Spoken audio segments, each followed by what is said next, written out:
प्रियादास जी महाराज वर्णन कर रहे हैं, हनुमान वंश में श्री नाभा जी का प्रादुर्भाव हुआ। हनुमान जी का तो वंश ही नहीं है, पर हनुमान वंश में कैसे, वो तो ब्रह्मचारी है।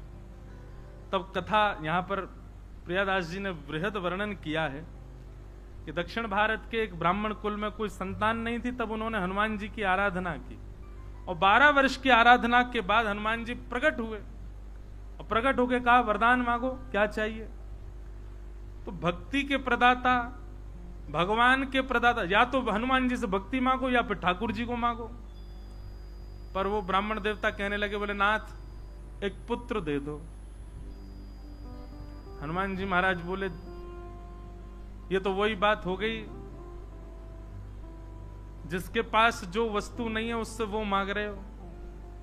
कभी कभी मन में भाव आता है, शंकर जी से कह रहे हैं हमारा घर बना दो, शंकर जी कह रहे हैं मैं खुद शमशान में रहूं।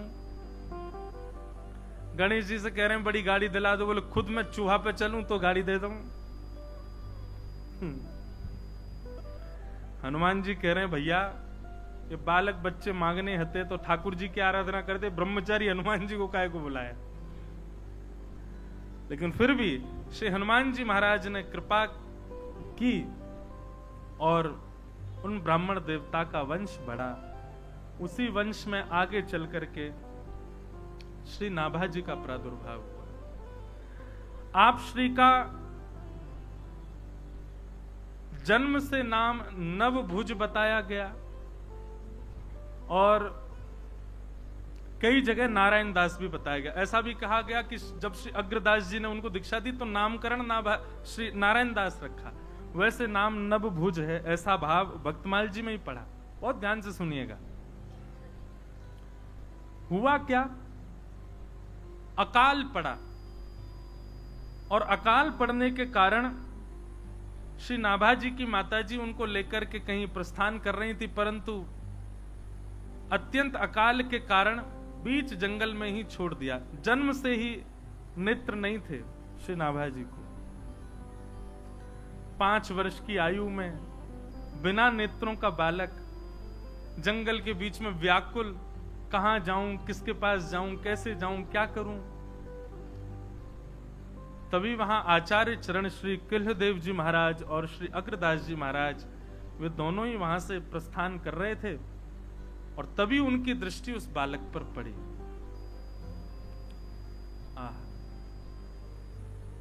महापुरुषों की दृष्टि में ही भक्ति भाव विद्यमान होता है। वो देख भर लें, उसी से ही कल्याण हो जाना है हमारा। तब आप श्री ने जाकर के उस बालक को देखा और अपने कमंडल के जल का छिड़काव किया, तो तुरंत दोनों चक्षु प्रकट हो गए, और सबसे पहला दर्शन श्री किल्लदेव जी महाराज जी और श्री अग्रदास जी महाराज का हुआ। वाह, ठाकुर जी ने कैसी लीला करी कि नाभा जी को जन्म से संसार देखने ही नहीं दिया। सबसे प्रथम दर्शन ही आचार्य चरण का हुआ है श्री नाभा जी को, और कुछ लक्षण भक्ति भाव के दिखाई दिए, और दोनों आचार्य चरण श्री नाभा जी को अपने साथ आश्रम ले आए। सेवा प्रदान की। क्या सेवा है? इतने रसिक संत विराजते हैं, सबकी चरण सेवा करो और सबकी शीत प्रसादी पाओ।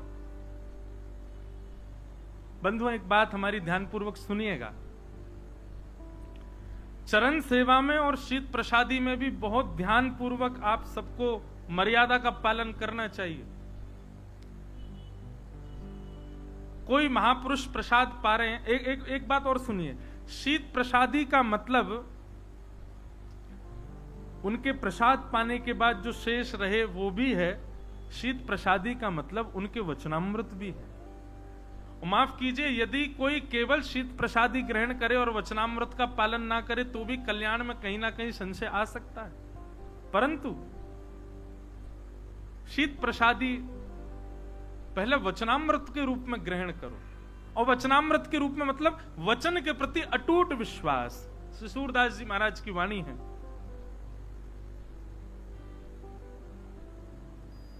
दृढ़ इन चरणन के रो भरोसो। श्री वल्लभ नख चंद्र छटा बिन सब जग माही अंधेरो। साधन और नाही आकलि में जासु होत निवेरो। सूर कहा कहे दुविध आधरो बिना मोल को चेरो। भरोसो दृढ़ इन चरणन केरो। सूरदास जी कह रहे हैं मैं और क्या प्रमाण दूं गुरु कृपा का। सूर कहा कहे दुविध आंधरो। दो नेत्र नहीं है हमारे पास, लेकिन फिर भी गुरु कृपा से सब देखता हूं। वो देखता हूं जो किसी को नहीं दिखता। ये गुरु कृपा है। तो श्री नाभा जी को सेवा प्राप्त हुई कि संत जनों की चरण सेवा करो और उनके शीत प्रसादी ग्रहण करो। नाभा जी महाराज खूब संत सेवा करते, शीत प्रसादी पाते, संत जनों की सेवा करके आनंदित होते। एक बात सदैव याद रखिएगा, बहुत ध्यानपूर्वक सुनो। नाम जप में, कथा श्रवण में, संत सेवा में और तीर्थ गमन में, नाम जप में, कथा श्रवण में, संत सेवा में और तीर्थ गमन में यदि आपके चित्त में आनंद उत्साह नहीं है तो इन चारों में न प्रवेश किया जाए तो अच्छा। समझ में आई बात? नाम जप करने में यदि उत्साह नहीं है, कथा श्रवण करने में यदि उत्साह नहीं है, संत सेवा में यदि उत्साह नहीं है, तीर्थ गमन में उत्साह नहीं, और पांचवा एक और चीज लो, नियम करने में। यह भी एक बात है महाराज जी विशेष। नियम खाना पूर्ति नहीं है। नियम में यदि उत्साह नहीं है, नाम जप में उत्साह नहीं है, कथा श्रवण में उत्साह नहीं है और तीर्थ गमन में उत्साह नहीं है, तो इनको ना किया जाए तो अच्छा। करो तो उत्साह के साथ, प्रसन्नता के साथ, अत्यंत सौभाग्य के साथ संत सेवा।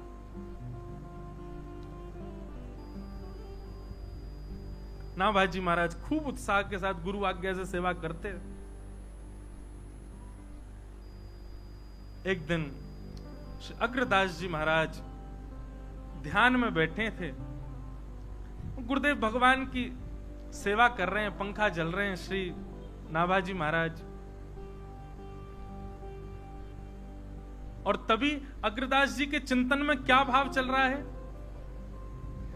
श्री प्रिया प्रियतम दोनों लीला कर रहे हैं, कुंज में पौड़े हैं, कुंज में विराज रहे हैं, कुंज में लीला कर रहे हैं, और उसी कुंज में श्री अग्रदास जी महाराज भी अली स्वरूप धारण करके लीला में प्रवेश कर रहे हैं। मानसी सेवा अपने युगल स्वरूप की कर रहे थे। तभी दूर कहीं समुद्र में एक नाव में एक सेठ अपना कुछ सामान लेकर के कहीं प्रस्थान कर रहा था। तभी बीच में तूफान आया और तूफान आने पर नाव क्षतिग्रस्त होने लगी, बस अब डूबने की कगार पे थी। तभी नाविक ने सेठ जी से कहा, बोले सेठ जी अब तो स्थिति ऐसी फंस गई है कि कोई गुरु ही आपको बता सकते हैं, कोई संत सेवा, संत कृपा, भगवत कृपा ही आपको बचा सकती है। बहुत ध्यानपूर्वक सुनिएगा। बोले आपकी नाव इस स्थिति में है कि अब तो कोई संत कृपा ही, कोई भगवत कृपा ही आपको बचा सकती है। नाव की सारी सामर्थ्य लग चुकी है, अब बचने वाले नहीं है हम। सेठ जी बोले भैया हमने जीवन में कोई पुण्य तो किया नहीं, कोई भजन तो किया नहीं, कोई दान पुण्य तो कुछ हमारे पास है नहीं, अब क्या करें? नाव चलाने वाले आपके कोई गुरु हों, आपके कोई आचार्य हों, उनका स्मरण कर लो, किसी की कृपा से तो नैकाद बचे। तब सेठ जी बोले हाँ हमारे गुरु जी हैं। बोले कौन है? बोले श्री अग्रदास जी महाराज। बोले उन्हीं को स्मरण करो। आर्त भाव में, एक ऊंचे वेग में, पूर्ण शरणागत भाव से आज अपने गुरुदेव को पुकार रहे हैं। रक्षमाम रक्षमाम रक्षमाम गुरुवर पाहिमाम पाहिमाम पाहिमाम। बंधुओं देखो, एक बात और सिद्ध हुई यहां पर, जीवन भर साधन नहीं किया, जीवन भर भजन पूजन नहीं किया, लेकिन एक बार पूर्ण शरणागति से गुरुदेव को पुकारा तो उसके बाद लीला क्या हुई सुनेंगे। लीला ऐसी घटी कि जैसे ही वहां दूर समुद्र में वो अपने गुरुदेव को पुकार रहे हैं, और यहां श्री अग्रदास जी महाराज मानसी सेवा में श्री प्रियालाल जी की लीला में हाथ बटा रहे हैं, और तभी वह स्वर श्री नाभा जी को सुनाई देने लगा, क्योंकि नाभा जी भी अग्रदास जी की मानसी का दर्शन कर रहे हैं। ये बहुत ऊंची बात है। किसी के मन में क्या चल रहा है ये कोई नहीं देख सकता, पर दूर खड़े पंखा झल रहे श्री नाभा जी को प्रत्यक्ष दर्शन हो रहा है। श्री राघवेंद्र सरकार विराज रहे हैं, बगल में सियाजू विराज रही हैं, कैसी सेज है, कैसी सहचरियां खड़ी हैं, सबका कैसी कुंज है, सब दर्शन हो रहा है।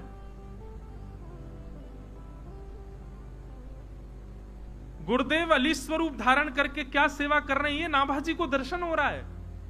और तभी नाभा जी ने अनुभव किया कि दूर समुद्र में पुकार रहा वो शिष्य गुरुदेव को वह स्वर नाभा जी को सुनाई देने लगा। नाभा जी विचलित हो गए, मन में विचार करने लगे, गुरुदेव यहाँ सेवा में हैं, गुरुदेव यहाँ युगल स्वरूप को माला पधरा रहे हैं, और यहाँ पर ये भक्त गुरुदेव को बुला रहा है, कहीं उसका स्वर सुनकर के गुरुदेव अपनी सेवा ना छोड़ दें, कहीं सेवा में विघ्न ना आ जाए। तो जो पंखा गुरुदेव को झल रहे थे, उसी पंखा को द्रुत गति से उस दिशा में झलने लगे जिस दिशा में समुद्र में नाव फंसी थी। और श्री नाभा जी के इस सूक्ष्म से प्रयास से बीच भंवर में, बीच तूफान में फंसी हुई उस सेठ की नाव वहां से मुक्त होकर के बिल्कुल निर्विघ्नता से मुक्त हो गई, और श्री नाभा जी ने उस भक्त की रक्षा कर दी, बच गई नाव।